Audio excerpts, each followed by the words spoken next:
We grow up believing honesty is a crown we must wear at all times, polished and shining, no matter the cost. But life, in its deep and knowing way, teaches us something far less comfortable, that truth, when given without wisdom, can strip us bare in rooms that were never meant to hold our soul. You see, not every ear is kind, not every heart is safe, and not every moment deserves your unguarded voice. There is power in what you hold, in what you choose not to say, in the sacred pause between feeling and revealing. And tonight, we are not here to dishonor honesty. We are here to understand its weight, its timing, and the quiet strength it takes to keep some truths beautifully, powerfully your own. Honesty, when stripped of wisdom, can quietly turn against you. It can walk into a room before your strength arrives and leave pieces of you behind for those who never learned how to carry them with care. You may call it courage, this unfiltered spilling of truth, but not every truth spoken is a victory. Sometimes it is a surrender, an offering of your inner world to hands that have not earned the right to hold it. And in that moment, honesty stops being a virtue and starts becoming a wound you handed over yourself. There is a difference between being real and being exposed. Being real is rooted, steady, aware of its surroundings. Exposure, on the other hand, is fragile and often unaware of the cost it carries. When you speak every thought, reveal every feeling, confess every fear without pause, you are not strengthening your voice, you are weakening your boundaries. And boundaries, though invisible, are the very walls that protect your peace. Without them, even the strongest spirit can begin to feel scattered, misread, and quietly diminished. You must understand that truth is not meant to be scattered like loose change. It is something sacred, something that deserves intention. There are moments when silence speaks louder than any confession you could offer. Silence is not deceit. It is not weakness. It is a form of self-respect that says, I know the value of what I carry, and I will not place it where it will be misunderstood. Not every question requires your full answer. Not every person deserves your full story.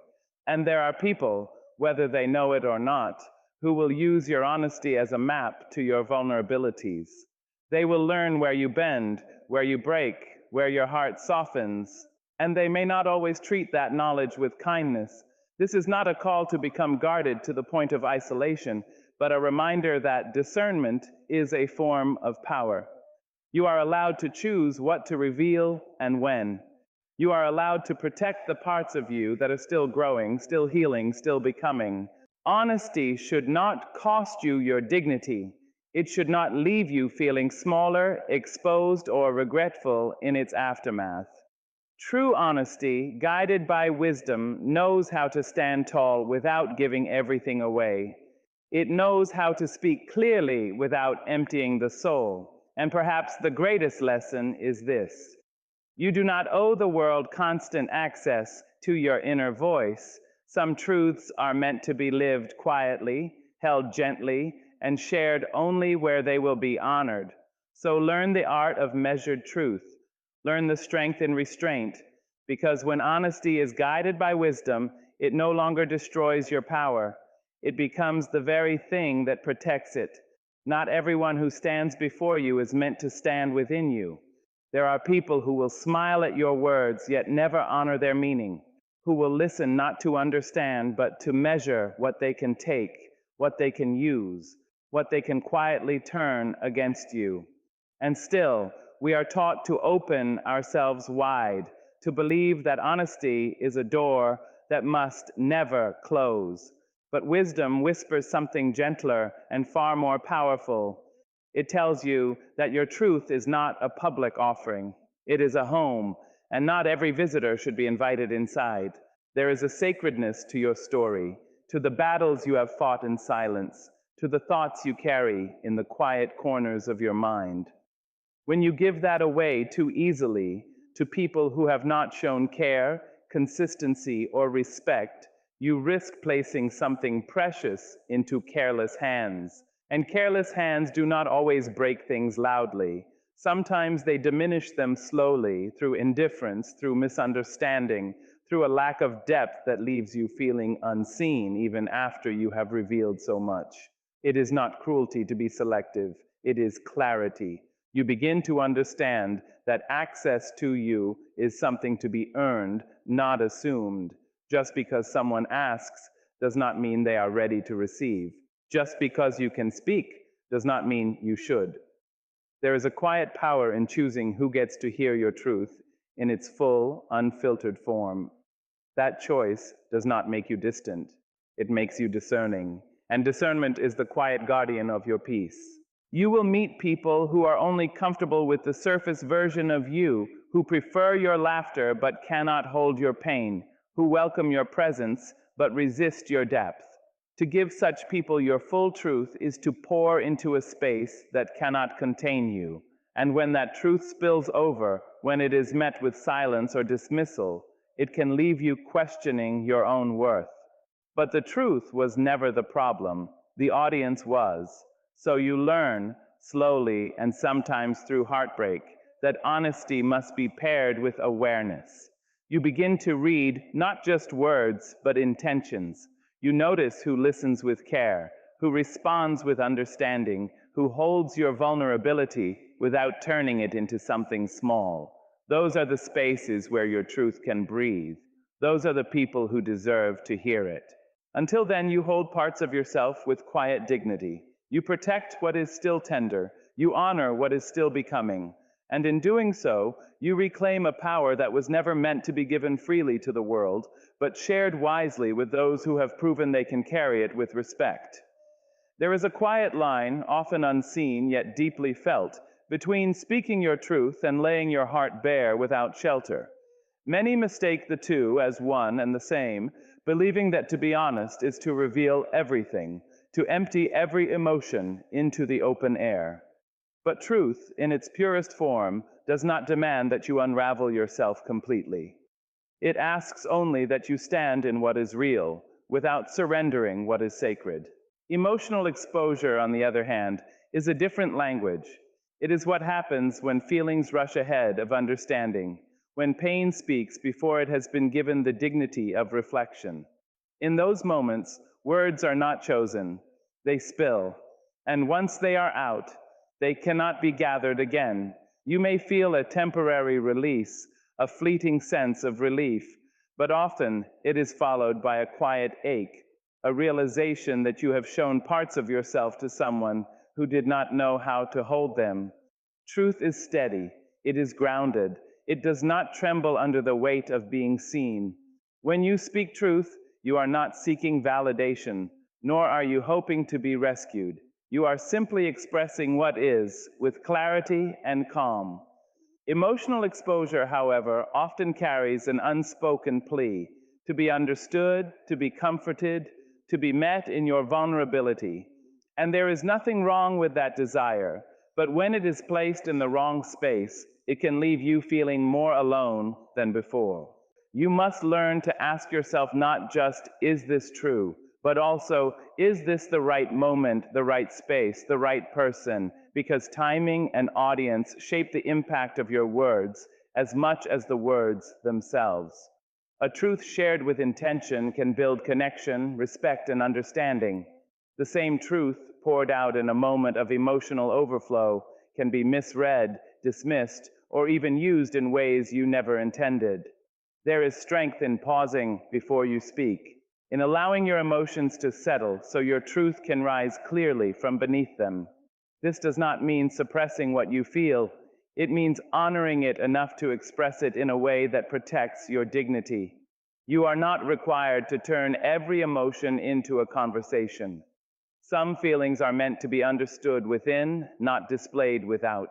And as you grow, you begin to recognize that your depth is not measured by how much you reveal, but by how well you understand what you carry. You learn that holding something close does not make you dishonest, it makes you wise. It allows you to choose when your truth becomes a bridge rather than a burden. So let your truth be intentional, let it be clear, not chaotic. Let it come from a place of self-awareness, not emotional urgency.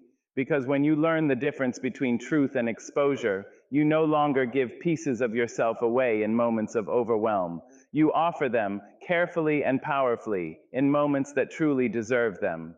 There is a subtle erosion that happens when you give too much of yourself away, too often, too freely. It does not arrive with noise or warning. It comes quietly, in the way people begin to listen less carefully, in the way your words start to carry less weight, in the way your presence no longer holds the same gravity it once did. Oversharing does not make you more understood. It can make you more predictable, more accessible in ways that slowly chip away at your sense of control. When every thought is spoken and every feeling is revealed, there is nothing left to protect, nothing left to hold with intention. You become an open book in a world that does not always read with kindness. And while transparency can feel like freedom, too much of it can turn into a kind of exposure that leaves you vulnerable to misinterpretation. People begin to form opinions not from your depth, but from fragments of you they were never meant to fully understand. There is power in mystery, in the quiet space between what is known and what is kept. Not a mystery built on deception, but one rooted in self-respect. When you do not reveal everything at once, you allow your presence to unfold with time. You give others the opportunity to meet you layer by layer, rather than handing them the entire map before they have even learned how to navigate your terrain. And in that unfolding, your words begin to carry more meaning because they are chosen, not scattered. Oversharing often comes from a place of wanting to be seen, to be heard, to be validated. It is a human desire, deeply rooted and completely understandable. But when that desire is not balanced with awareness, it can lead you to offer your truth in spaces that do not honor it. And when your truth is not honored, it can feel as though a piece of you has been misplaced, left behind in a conversation that did not deserve it. You may notice it afterward, the quiet regret, the wish to take certain words back, the realization that you revealed more than the moment required. That feeling is not shame, it is awareness asking you to recalibrate. It is a reminder that your voice is powerful, and power must be directed with care. Not everything needs to be explained. Not everything needs to be shared in order to be real. When you begin to hold parts of yourself with intention, something shifts. Your words slow down. Your presence deepens. People lean in, not because you have said everything, but because what you do say carries weight. You are no longer seeking to fill every silence. You are learning to let silence work for you, to let it create space, to let it protect what is still yours. And in that space, your power returns. Not as something loud or forceful, but as something steady and undeniable. You realize that you do not lose connection by sharing less. You strengthen it by sharing wisely, because what is given with intention is always received with more respect than what is given without thought. There is a quiet sanctuary within you that not everyone is meant to enter. It is made of your thoughts, your memories, your fears, your dreams, the fragile and the fierce parts of you that have been shaped by moments no one else fully witnessed. And yet, too often, we leave the doors of that sanctuary open, believing that letting everyone in is a sign of honesty, of openness, of trust. But there is a difference between being open and being unguarded, and that difference can determine whether you feel whole or quietly depleted. Protecting your inner world is not an act of distance. It is an act of deep respect for yourself. It is the understanding that everything you carry has value, and not all value is meant to be displayed. Some parts of you are still growing, still healing, still learning how to stand on their own. When you expose those parts too soon to people who have not shown patience or care, you risk interrupting that growth. You place tender things in environments that may not nurture them, and in doing so, you can begin to feel unsettled within your own skin. There is a strength in knowing that you are allowed to keep certain things to yourself, not out of fear, but out of wisdom. You do not have to explain every emotion you feel or justify every thought that crosses your mind. You are not required to make your inner world easily accessible just to make others comfortable. Self-respect often looks like restraint. It looks like choosing silence when speaking would cost you your peace. It looks like stepping back when something within you feels too important to be misunderstood. And there will be moments when people question your quietness, when they interpret your boundaries as distance or even as secrecy. But not everything that is protected is hidden for the wrong reasons. Some things are protected because they are sacred, because they deserve to be shared only in spaces where they will be held with care, not examined with casual curiosity or careless judgment. When you begin to honor your inner world in this way, you start to feel a shift. You no longer feel the need to give explanations that drain you. You no longer feel pulled to fill every silence with pieces of yourself. Instead, you become more grounded, more centered, more aware of what truly matters within you. Your energy is no longer scattered across conversations that take more than they give. It is gathered, steady, and rooted in a sense of self that does not depend on constant expression. Protecting your inner world also teaches others how to treat you. It shows them that access to you is something meaningful, not something automatic. It invites a different kind of connection, one built on patience, trust, and mutual respect. And in that kind of connection, your truth does not feel like something you have to defend. It feels like something that is understood without being diminished. So you learn to hold yourself with care, to listen to that quiet voice within that tells you when to speak and when to stay still. And in doing so, you realize that self-respect is not always loud or visible.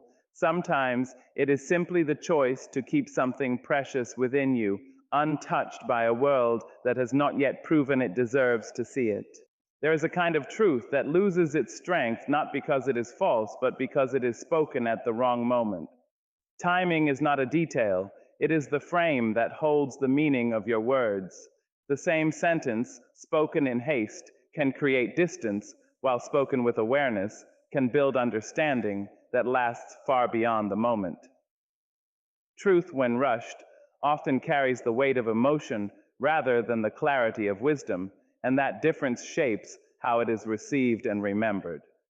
When you speak only because you feel the urge to be heard, you may overlook whether the space around you is ready to receive what you are offering. Not every silence is meant to be broken immediately. Some silences are still forming meaning. Some are still unfolding into understanding. And when truth enters too quickly into a space that has not settled, it can be misunderstood, not because it lacks value, but because it arrived before its time. There is a quiet discipline in waiting, not waiting out of fear, but waiting out of respect for yourself, for the moment, for the impact your words will carry. When you allow truth to mature within you before releasing it, it changes shape. It becomes less reactive and more intentional. It shifts from something that simply expresses emotion to something that communicates clarity. And clarity has a way of being heard more deeply, more accurately, more fully. Many of the regrets people carry are not about what they felt, but about how quickly they spoke. A truth spoken in anger can fracture understanding. A truth spoken in confusion can distort intention. A truth spoken in emotional urgency can reveal more than necessary and less than what truly matters. Timing does not dilute honesty, it refines it.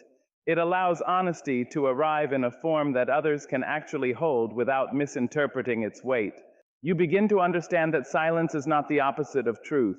It is part of its preparation. In silence, your thoughts settle, your emotions soften, your perspective widens, and when you finally speak, you are not just reacting, you are choosing. You are shaping your words with awareness rather than impulse. That choice gives your truth a steadiness that cannot be easily shaken by misunderstanding. There is also power in recognizing that not every moment deserves your full explanation. Some situations resolve themselves when you allow time to do its quiet work. What feels urgent in 1 hour may feel different in one day, and what feels overwhelming in one conversation may find its balance when given space to breathe. Timing allows truth to align with readiness, and readiness is what determines whether your words land as conflict or connection. So you learn to listen not only to what you want to say, but to what the moment is capable of receiving. You begin to trust that holding back is not the same as withholding honesty. It is shaping it, it is respecting its impact, and in doing so, you realize that truth is not weakened by patience. It is strengthened by it, becoming something that lands not just on ears, but in understanding. Discernment is what transforms honesty from something impulsive into something meaningful. Without discernment, truth can become blunt, unshaped, and scattered, spoken in every direction without considering where it will land or what it will do once it arrives. But when discernment enters, honesty begins to carry direction. It begins to understand not only what is true, but what is necessary, what is appropriate, and what will actually serve growth instead of chaos. There is a quiet intelligence in discernment that raw honesty often lacks. Raw honesty reacts. It speaks quickly, sometimes even proudly, as if the value lies only in how unfiltered it is.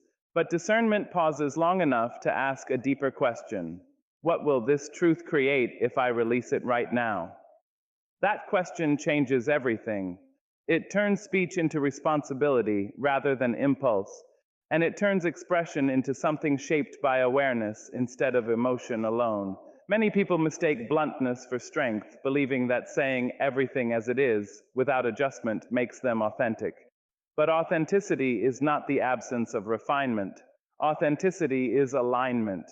It is when your truth, your intention, and your timing stand together without contradiction. Raw honesty without discernment often ignores the emotional landscape it enters. It forgets that words do not exist in isolation. They land in hearts, in histories, in places that may already be fragile. Discernment does not silence you, it guides you. It helps you recognize that some truths are meant to be spoken gently, some are meant to be delayed, and some are meant to be restructured before they are shared. It teaches you that the goal is not simply to express what is real, but to express it in a way that preserves dignity, both yours and the other person's.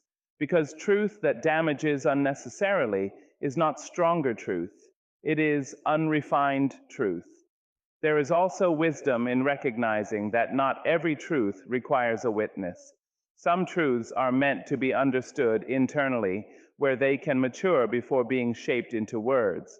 Discernment gives you the ability to decide when speaking will bring clarity and when speaking will only create noise. That ability is not weakness, it is emotional intelligence in its highest form. When you rely only on raw honesty, you may feel momentarily powerful, as if you have stripped away all barriers. But often, what follows is misunderstanding, regret, or unnecessary distance. Discernment prevents that unnecessary aftermath. It slows the moment just enough for clarity to enter. And where clarity exists, conflict becomes less likely, and understanding becomes more possible. Over time, discernment reshapes your presence. You begin to speak less from reaction and more from intention. Your words become fewer, but heavier with meaning. People start to listen differently, not because you speak louder, but because you speak with direction.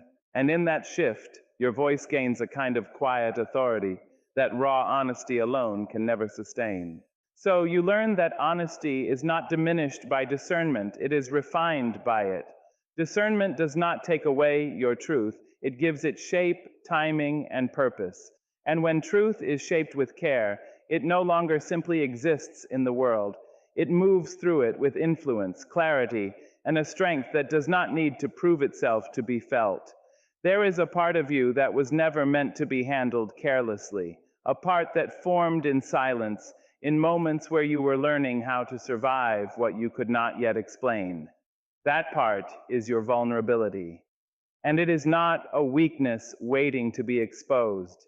It is a sacred space within you that carries everything you have ever endured, questioned, and quietly overcome.